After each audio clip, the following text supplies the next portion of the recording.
Subscribe now and press the bell icon. Never miss an update. United nation के जो designated terrorist हैं वो तो आपके मुल्क में खुले फिर रहे हैं, खुले नहीं फिर रहे। दो लोग जो डेजिग्नेट हुए, 2 या 3, उनके ऊपर जो पाबंदियों की वजह से जो हमें यूएन चार्टर कहता है जो एक्शन करने थे वो किए हुए हैं उन पे, लेकिन वो बेगुनाह है।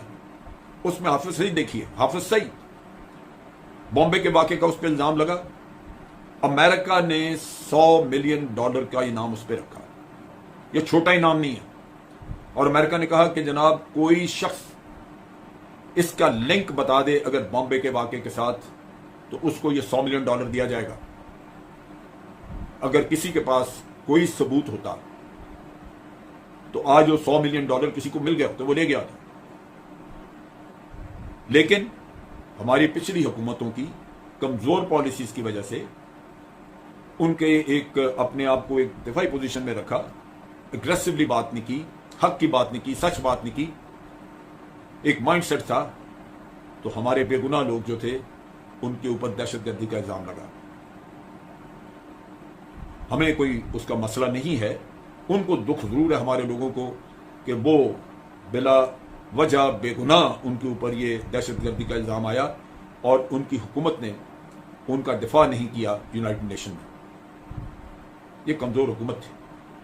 लेकिन इसका ये कहना कि वो टेररिस्ट थे, मैं कतन मानने को तैयार नहीं। अगर जरा सा भी उनका कहीं ताल्लुक होता, $100 मिलियन बहुत बड़ी रकम है। अभी तक कोई ना कोई ले गया।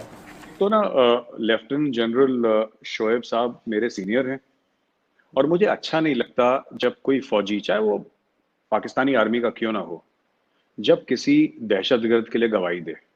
ये ठीक बात नहीं है। आप एक जर्नल हैं फौज के और आपको ये सब करना ही नहीं चाहिए। फिर पाकिस्तान ना विक्टिम कार्ड भी प्ले करता है कि साहब हमारे इतने बंदे मारे गए, 40,000, कोई 70,000, कोई 1 लाख, 2 लाख, जितने बंदे उतने मुंह, जितनी बातें, ऐसी बातें करते हैं। तो आप जब गवाहियां देंगे हाफिज सईद के लिए तो फिर हाफिज सईद जैसे लोगों को बढ़ावा मिलेगा। फिर वो जैसे एहसानुल्लाह एहसान है जिसने वो 16 दिसंबर वाला वाकया करा था, जो एपीएस पेशावर वाला वाकया, ये सब वगैरह वगैरह। दूसरी चीज है कि 100 मिलियन का अवार्ड नहीं है हाफिज सईद के ऊपर।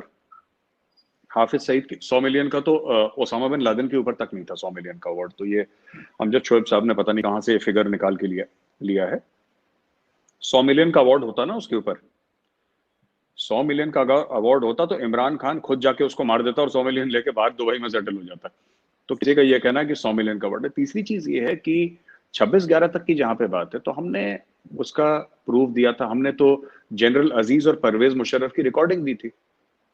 एक जो रिकॉर्डिंग थी जनरल, उसकी हमने रिकॉर्डिंग दी थी जब वो बीजिंग में गए हुए थे, तो उनकी रिकॉर्डिंग दी थी। तो हमने अपनी तरफ से सारी चीजें देखी। पाकिस्तानी कोर्ट में वो एडमिसिबल, पाकिस्तानी कोर्ट ने बोला कि साहब ये लिटरेचर है वगैरह वगैरह वगैरह। ठीक है, आप एक बात बताइए, ये सब बातें छोड़िए ना, ये सब बातें छोड़िए। उसको यूनाइटेड नेशंस, वही यूनाइटेड नेशंस जिसको आप लोग कहते हैं कि साहब इसके कश्मीर के रेजोल्यूशंस हैं जो इंडिया को फॉलो करने चाहिए प्लेबिसिट को लेके, उसी यूनाइटेड नेशंस के 47, 48 के जो कश्मीर रेजोल्यूशंस का हवाला देते हैं, उसी यूनाइटेड नेशंस ने तो हाफिज सईद को डिक्लेयर करा है terrorist, global terrorist, proscribe terrorist. तो या तो आप यूनाइटेड नेशंस की बात मान लें या फिर लेफ्टिनेंट जनरल अमजद शोएब साहब के यूट्यूब चैनल की बात मान लें। वो मैं पाकिस्तानी कौम पे छोड़ता हूँ कि किसकी बात माननी है। ठीक है, मैं तो कह रहा हूँ जनरल साहब की बात माने, क्योंकि आपके यहाँ रिवाज है जनरलों की बात मानने का। तो आप यूनाइटेड नेशंस को छोड़ें, आप जनरल साहब की बात माने। जनाब आपके 1971 में 93,000 आप प्रिजनर छोड़ गए। अपने ही उस वक्त के chief of army staff Manik Shah का इंटरव्यू देखे करण थापर के साथ, और उसमें वो तादाद बताता है। अब झूठ का देख लें कि इनके अंदर झूठ भरा कितना हुआ है। हमारी 28 से 30,000 वहां पे ट्रुप्स थे, भारत के 4.5 लाख थे।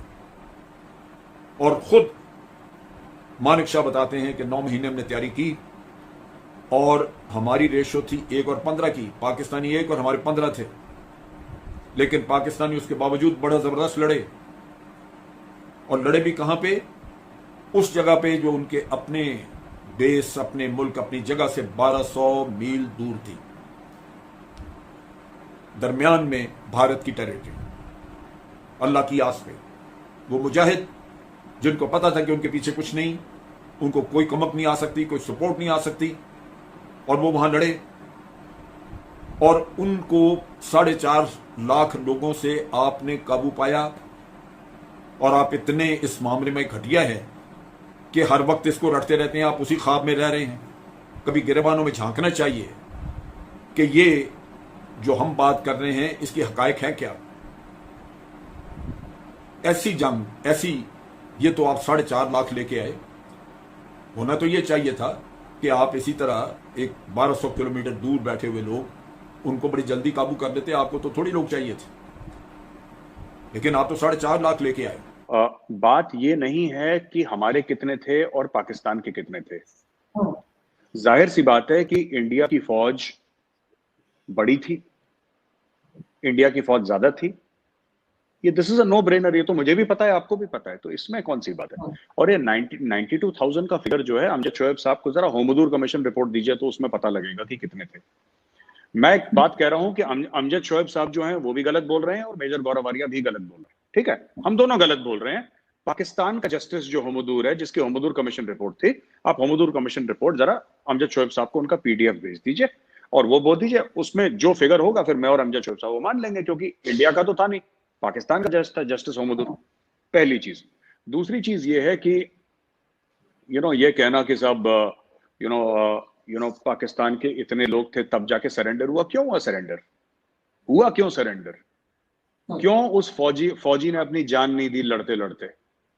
भाई अगर इंटरव्यू लें, मुझे नहीं पता कि ये उस समय सर्विस में थे कि नहीं, जनरल अमजद शोएब साहब अगर थे सर्विस में, तो आप उनसे बोलिए कि वो जो ब्रिगेडियर थे वहां पे, जो ऑन रिकॉर्ड हैं, जिनका यूट्यूब पे भी उनके वीडियोस पड़े हुए हैं, वो ये कह रहे हैं कि हम इंडिया के साथ लड़ सकते थे, हम नहीं लड़े, क्योंकि हमें जान की फिक्र थी कि सिविलियन न मारे जाएं। वो दुहाई दे रहे थे कि बंगाली सिविलियंस न मारे जाएं, तो हमें उनके लिए हमने सरेंडर कर दिया। ऑन रिकॉर्ड है।